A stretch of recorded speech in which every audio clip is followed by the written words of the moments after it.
Hello everyone, central government job അപ്ഡേറ്റിലേക്ക് എല്ലാവർക്കും സ്വാഗതം. അപ്പോൾ നമ്മളിന്ന് വന്നിരിക്കുന്നത് CISFിലേക്കുള്ള പുതിയൊരു റിക്രൂട്ട്മെന്റ് ക്ഷണിച്ചിട്ടുണ്ട്. ആദ്യം ഫിസിക്കൽ നടക്കുന്ന എക്സാമിനേഷനാണ്. അപ്പോൾ അതിൻ്റെ ഡീറ്റെയിൽ ആണ് നമ്മൾ പറയാനായിട്ട് ഉദ്ദേശിക്കുന്നത്. മെൻ ആൻഡ് വിമൺ ഒരുപോലെ അപ്ലൈ ചെയ്യാൻ പറ്റുന്ന പോസ്റ്റ് തന്നെയാണിത്.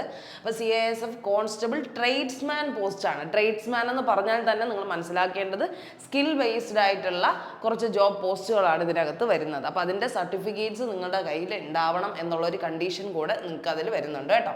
അപ്പോൾ 1161 വാക്കൻസിയാണ് ടോട്ടലി ഇപ്പോൾ വിളിച്ചിട്ടുള്ളത്. നല്ലൊരു വാക്കൻസിയാണ് വിളിച്ചിട്ടുള്ളത്. ഓൾ ഓവർ ഇന്ത്യയാണ് നമുക്ക് ജോബ് പോസ്റ്റിംഗ് കിട്ടുന്നത്.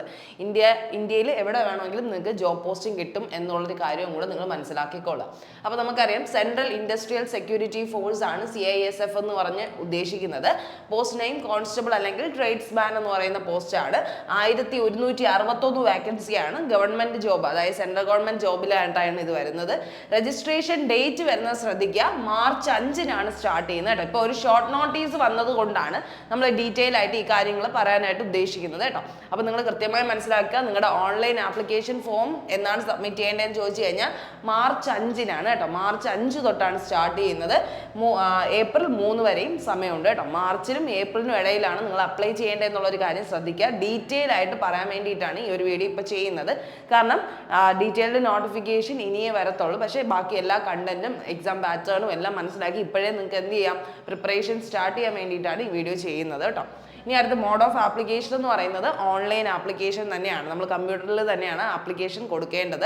ഇനി അടുത്ത സെലക്ഷൻ പ്രൊസീജിയർ എന്ന് പറഞ്ഞു കഴിഞ്ഞാൽ എല്ലാ എക്സാമുകളെയും പോലെയല്ല, ആദ്യം ഫിസിക്കലാണ് നടക്കുന്നത് കേട്ടോ. ഇങ്ങനത്തെ എക്സാംസുകൾക്ക് ട്രേഡ്സ്മാൻ CISF വിളിക്കാറുണ്ട്, BSF പോലെയുള്ള പാരാമിലിറ്ററി ഫോഴ്സുകളിലെല്ലാം വിളിക്കാറുണ്ട്. അപ്പോൾ നിങ്ങൾ മനസ്സിലാക്കേണ്ടത് ഇതിന് ആദ്യം വരുന്നത് ഫിസിക്കൽ ആയിരിക്കും. ഫിസിക്കൽ എഫിഷ്യൻസി ടെസ്റ്റ് ആയിരിക്കും. നമുക്ക് ഇവിടെ ഒന്നും ചിലപ്പോൾ കേരളയിൽ തന്നെ കിട്ടണമെന്നില്ല, ചെന്നൈയിലോ അല്ലെങ്കിൽ പുറത്ത് എവിടെയെങ്കിലും വെച്ചിട്ടായിരിക്കും നിങ്ങളുടെ ഫിസിക്കലൊക്കെ വരുന്നത്. അപ്പോൾ ഇങ്ങനത്തെ എക്സാംസിന് അത് കൃത്യമായി ശ്രദ്ധിച്ചോളുക. ഫിസിക്കൽ എഫിഷ്യൻസി ടെസ്റ്റ് ഉണ്ട്, അത് കഴിഞ്ഞ ഒരു ഫിസിക്കൽ സ്റ്റാൻഡേർഡ് ടെസ്റ്റും ഡോക്യുമെന്റേഷൻ ടെസ്റ്റും ഒക്കെ അവിടെയാണ് നടത്തുന്നത് കേട്ടോ. ഒരുമിച്ചാണ് ഫിസിക്കൽ ടെസ്റ്റ് എല്ലാം ഡോക്യുമെന്റ് ടെസ്റ്റും എല്ലാം ഒരു ദിവസമാണ് കണ്ടക്ട് ചെയ്യുന്നത്. അത് കഴിഞ്ഞിട്ടാണ് നിങ്ങളുടെ ഒരു ട്രേഡ് ടെസ്റ്റ്. കാരണം ഇത് ട്രേഡ്സ്മാൻ പോസ്റ്റ് ആണ്, ട്രേഡ് ആണ് മുഖ്യമായിട്ട് നിങ്ങൾക്ക് പറയാനുള്ളത്. കാരണം നമുക്ക് വാക്കൻസി എടുത്ത് നോക്കുമ്പോൾ അറിയാം ഒരുപാട് ട്രേഡ് റിലേറ്റഡ് പോസ്റ്റുകളാണ് ഇതിലേക്ക് വിളിച്ചിട്ടുള്ളത്. അപ്പോൾ ആ ട്രേഡ്സ് ഏതാണെന്ന് കൃത്യമായി നിങ്ങൾ അറിഞ്ഞിരിക്കണം. ട്രേഡ് ടെസ്റ്റ് ഉണ്ട്, റിട്ടൺ എക്സാമിനേഷനും മെഡിക്കൽ എക്സാമിനേഷനുമാണ് പിന്നെ വരുന്നത് കേട്ടോ. റിട്ടൺ എക്സാമിനേഷനും മെഡിക്കൽ എക്സാമിനേഷനുമാണ് അത് കഴിഞ്ഞ് വരുന്നത്. ഓക്കെ, സാലറി എന്ന് പറയുന്നത് 21,700 തൊട്ട് 69,000 വരെ വരുന്ന ഒരു പേ സ്കെയിലാണ് വരുന്നത്. 50,000-ൽ പുറത്ത് എന്തായാലും നിങ്ങൾക്ക് ബേസിക് പേ കിട്ടും എന്നുള്ളൊരു കാര്യം ഇതിൽ നിന്ന് മനസ്സിലാക്കാവുന്നതാണ്. ഒഫീഷ്യൽ വെബ്സൈറ്റ് എന്ന് പറയുന്നത് https.cisf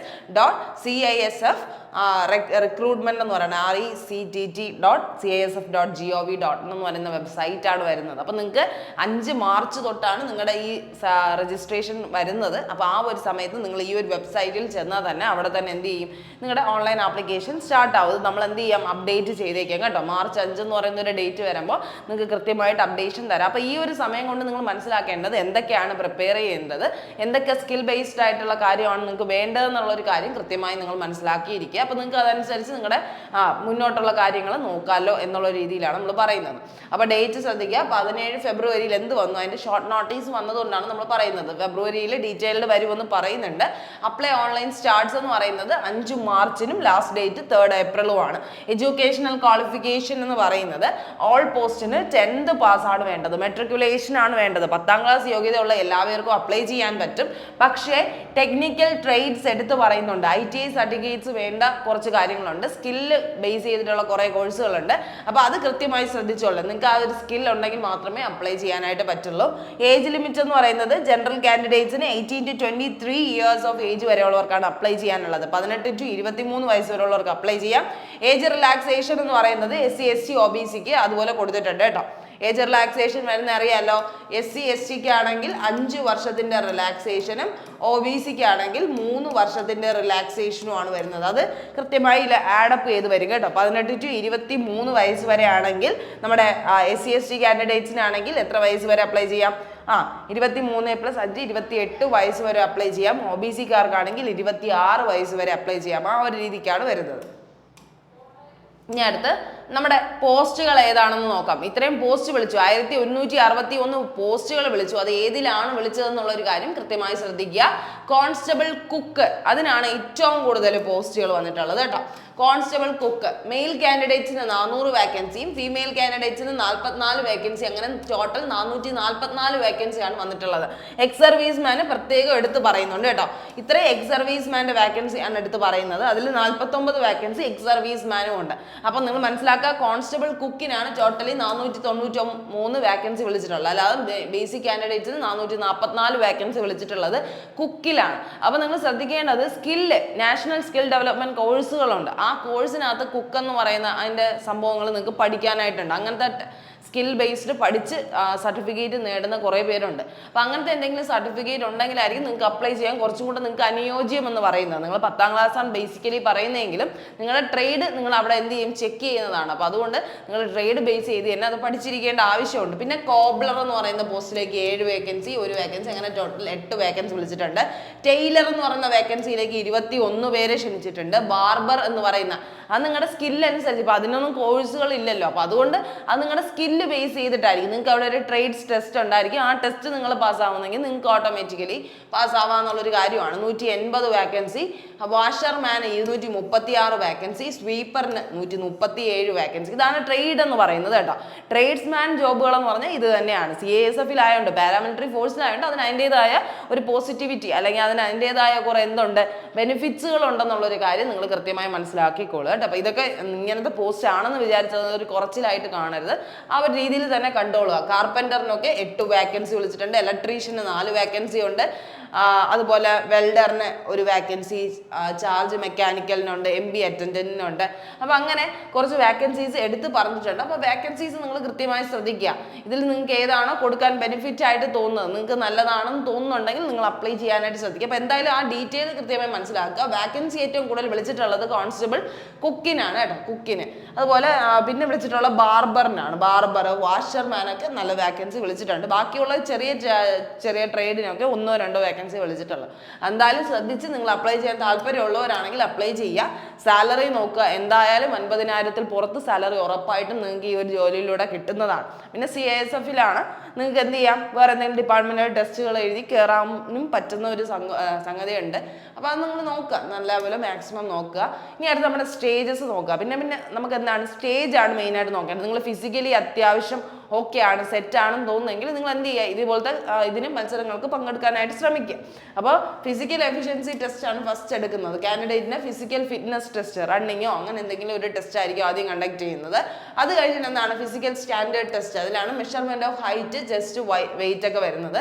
അത് കഴിഞ്ഞ് നിങ്ങളുടെ ഡോക്യുമെന്റ്സ് കറക്റ്റ് ആണോ, നിങ്ങളുടെ ട്രേഡ് ബേസ് ആയാലും എഡ്യൂക്കേഷൻ ക്വാളിഫിക്കേഷനും ഒക്കെ കറക്റ്റ് ആണോ എന്ന് തെളിയിക്കുന്ന ഡോക്യുമെന്റ് വെരിഫിക്കേഷൻ.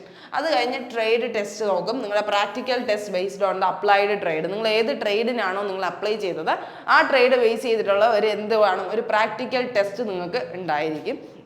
അത് കഴിഞ്ഞിട്ടാണ് എന്ത് വരുന്നതടാ, നമുക്ക് റിട്ടേൺ എക്സാമിനേഷൻ വരുന്നത്. OMR ബേസ് ചെയ്തിട്ടുള്ള CBT മോഡ് എക്സാമിനേഷൻ ആണ് വരുന്നത് കേട്ടോ. ഒബ്ജക്റ്റീവ് ബേസ്ഡ് എക്സാമിനേഷൻ ആണ്. MCQ ലെവലിലുള്ള എക്സാമിനേഷൻ ആണ്. നമുക്ക് ഓൺലൈൻ ആയിട്ടാണ് അറ്റൻഡ് ചെയ്യാനുള്ളത് കേട്ടോ. അത് കഴിഞ്ഞിട്ടാണ് ലാസ്റ്റ് സ്റ്റേജ് ആണ് ഫൈനൽ ഹെൽത്ത് അസസ്മെന്റ് ആയിട്ട് മെഡിക്കൽ എക്സാമിനേഷൻ വരുന്നത് കേട്ടോ. അപ്പോൾ ഇത്രയും കാര്യം വരുന്നുണ്ട്. പേ ലെവൽ നിങ്ങൾ ഇവിടെ കാണുന്നുണ്ട്. പേ ലെവൽ 3 ആണ്. 21,000 തൊട്ട് 69,000 വരെ കിട്ടുന്നതാണ്, with additional allowance as per central government norms.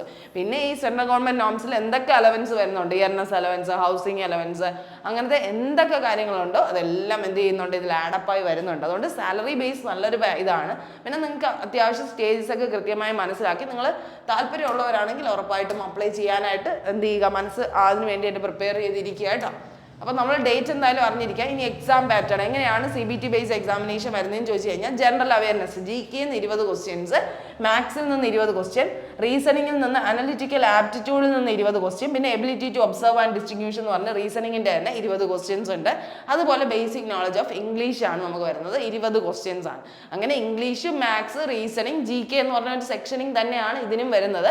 നമ്മൾ പ്രത്യേകിച്ച് കോഴ്സൊന്നും കൊടുക്കുന്നില്ല. പക്ഷെ നിങ്ങൾ നോർമലി SSC RRBക്ക് വേണ്ടി പ്രിപ്പയർ ചെയ്യുന്നവരാണെങ്കിൽ നിങ്ങൾക്ക് എന്ത് ചെയ്യാൻ പറ്റും, നിങ്ങൾക്ക് ക്രാക്ക് ചെയ്യാൻ പറ്റുന്ന രീതിയിലുള്ള ക്വസ്റ്റ്യൻസ് തന്നെയാണ് വരുന്നത്. 100 ക്വസ്റ്റ്യൻസ് 100 മാർക്കിനാണ്. 120 മിനിറ്റ് ഉണ്ട്. 2 മണിക്കൂർ സമയമുണ്ട്. അതാണ് ഏറ്റവും വലിയ കാര്യം. 2 മണിക്കൂർ സമയം കൊണ്ട് നിങ്ങൾക്ക് ഇത് നല്ല പോലെ തന്നെ അറ്റൻഡ് ചെയ്യാൻ പറ്റുന്ന ഒരു ഇതാണ്. 10ാം ക്ലാസ് ലെവലിലായിരിക്കും ക്വസ്റ്റ്യൻസ് എല്ലാം വരുന്നത്. അപ്പം അത്യാവശ്യം ഓക്കെയാണ്, ഇങ്ങനത്തെ ജോബൊക്കെ ചെയ്യാൻ നിങ്ങൾക്ക് താല്പര്യം ഉണ്ടെങ്കിൽ നിങ്ങൾ അതിന് വേണ്ടിയായിട്ട് സെറ്റായിരിക്കുക. ട്രേഡൊക്കെ കൃത്യമായി മനസ്സിലാക്കി അതിൻ്റെ എന്തെങ്കിലും സർട്ടിഫിക്കറ്റ് കിട്ടുമോ എന്ന് നോക്കി വെക്കുക. അപ്പോൾ അങ്ങനത്തെയൊക്കെ കുറേ കാര്യങ്ങൾ നിങ്ങൾ ചിന്തിക്കുക. അപ്പോൾ ഇത്രയും ഡീറ്റെയിൽസ് ആണ് നമുക്ക് ഇതിനു വേണ്ടി പറയാനുള്ളത്. ഇനി ഒഫീഷ്യൽ നോട്ടിഫിക്കേഷൻ വരുമ്പോൾ നിങ്ങൾ അറിയിക്കുക. ഇത്രയും തന്നെയാണ് ഡീറ്റെയിൽസ് ആയിട്ട് വരുന്നത്. ഫിസിക്കൽ ടെസ്റ്റ്, റണ്ണിങ് ടെസ്റ്റ് ആയിരിക്കും വരുന്നത്. അല്ലെങ്കിൽ അതിൻ്റെ അഡീഷണൽ എന്തെങ്കിലും ഉണ്ടെങ്കിൽ നമ്മൾ അത് എന്ത് ചെയ്യാം, നിങ്ങൾ അറിയിച്ചേക്കാം. അപ്പോൾ ഇത്രയാണ് ബേസിക്കലി വരുന്ന ഡീറ്റെയിൽ എന്ന് പറയുന്നത്. അപ്പോൾ നമുക്ക് എന്ത് ചെയ്യാം, മാർച്ച് 3 തൊട്ടാണ് സ്റ്റാർട്ട് ചെയ്യുന്നത്. ആ ഒരു സ്റ്റാർട്ടിങ് ടൈം ആകുമ്പോൾ നമ്മൾ നിങ്ങളെ ഇൻഫോം ചെയ്തേക്കാം. അപ്പോൾ ഇത്രയും കാര്യങ്ങൾ മനസ്സിലാക്കിക്കോളുക. നിങ്ങൾ എന്ത് ചെയ്യുക, അപ്ഡേറ്റഡ് ആയിട്ടിരിക്കുക. അപ്പോൾ ഓൾ ദ ബെസ്റ്റ്. നന്നായിട്ട് എന്ത് ചെയ്യുക, പഠിക്കാനായിട്ട് ശ്രമിക്കുക. നല്ല ഒരു ജോലി നേടാനായിട്ടുള്ള എല്ലാ ശ്രമങ്ങളും നിങ്ങളുടെ ഭാഗത്തുനിന്ന് നടക്കുക. അപ്പോൾ നല്ലൊരു ദിവസം ആശംസിക്കുന്നു. Thank you.